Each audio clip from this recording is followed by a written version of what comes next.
Tout au long de l'histoire du jeu vidéo, une poignée de titres est parvenue à transcender les barrières du genre et à s'imposer comme des références artistiques et culturelles à part entière, devenant pour le jeune médium vidéoludique l'équivalent de ce que furent Citizen Kane ou Autant en emporte le vent pour le 7e art. Grim Fandango est l'un de ses jeux, l'une de ses œuvres.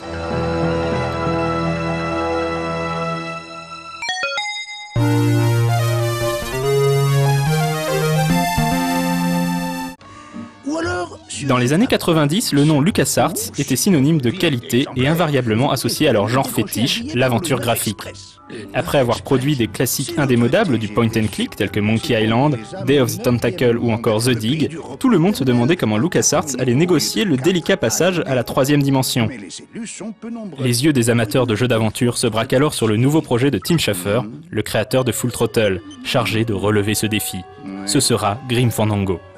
J'ai bien peur que le 9 Express ne soit pas pour vous. Mais attendez, j'ai plus d'un tour dans mon sac. Oui, c'est ça, oui. Voilà la solution.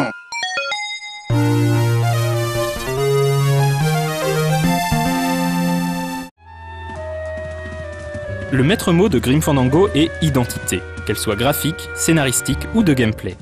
Grim Fandango ne ressemble à rien d'autre. Puisant son inspiration dans les traditions de la fête des morts mexicaine, le jeu se déroule au pays des morts, années 50 décalées à l'architecture art déco où les personnages sont des calaveras, des squelettes de papier mâché.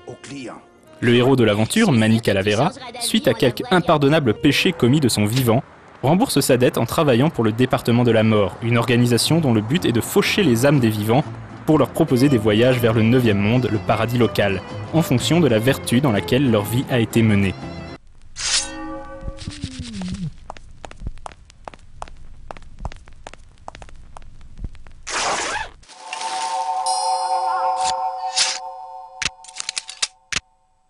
C'est un bal masqué ? Un beau jour, Manny découvre des malversations au sein du département et commence à soupçonner que le destin de certaines âmes a été détourné au profit de défunts bien moins recommandables. Désormais en danger de mort, ou plutôt de germination, méthode poétique et terrifiante pour se débarrasser d'un trépassé de manière plus définitive, Manny va commencer un long voyage de 4 ans à travers le dangereux pays des morts, avec à la clé le salut d'âmes dépossédées et peut-être sa propre rédemption. Tout au long de ces pérégrinations qui l'emmèneront de la ville d'El Alamoine aux portes même du 9e monde, Manny va rencontrer toute une galerie de personnages inoubliables.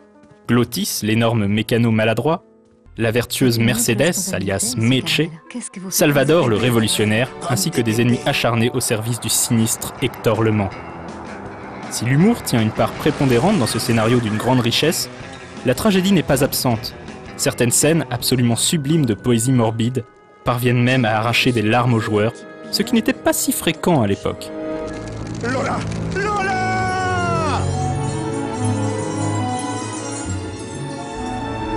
Grim Fandango n'est jamais gratuit, et d'une intelligence rare, trop rare encore dans les jeux vidéo. Cerise sur le gâteau, le jeu bénéficiait d'une version française de tout premier ordre. Vous n'êtes pas l'infirmier ? Non. Musicalement parlant, les compositeurs habituels de LucasArts, Peter McConnell et Clint Bajakian, reprennent du service et livrent une bande-son somptueuse entre le jazz enfumé des films noirs et la musique traditionnelle mexicaine. Grim Fandango prend également le parti, pour ne pas dire le risque, de délaisser la maniabilité à la souris, classique des point and click, pour un contrôle au clavier évoquant les premiers Alone in the Dark. Il sacrifie l'intuitivité propre au genre pour une plus grande immersion, quitte à ne pas toujours être évident à diriger. C'est bien là son moindre défaut. Très long et passionnant de bout en bout, Grim Fandango est devenu au fil des années une référence absolue du jeu d'aventure, un standard auquel tous les nouveaux venus doivent se comparer, au même titre que par exemple The Longest Journey. Belle revanche pour un jeu qui connut un échec commercial retentissant, poussant même Tim Schafer à quitter LucasArts pour fonder son propre studio Double Fine Production. C'est là qu'il finit par accoucher dans la douleur d'un autre chef-d'œuvre, Psychonauts. Quant à LucasArts, après un ultime épisode de Monkey Island, la société délaissa les jeux d'aventure pour se consacrer à une activité plus rentable, la déclinaison à toutes les sauces de la licence Star Wars.